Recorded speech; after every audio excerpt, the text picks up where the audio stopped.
اليوم ضمن المجموعة الرائدية، لكن برأيك لماذا لم يستطع الرائد عصام أن يحافظ على هدفه أو يزيده؟ اولا بسم الله الرحمن الرحيم، الحمد لله رب العالمين. تنشكركم على هذه الاستضافه هذه.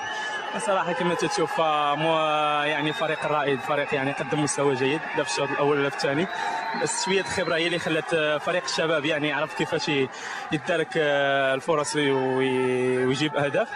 بس الحمد لله يعني نتيجه يعني شويه مؤسفه، وتنتاسف الجمهور اللي كان حاضر معنا اليوم وما يعني وخيبنا ظنه.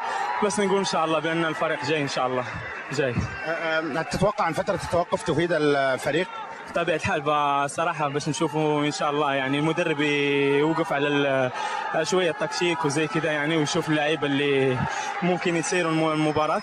بس الحمد لله على كل حال، وإن شاء الله إن شاء الله يعني في هذه الفترة التوقف إن شاء الله يعني نشوفوا المسائل اللي خصنا نكملوها إن شاء الله. يعطيك العافية.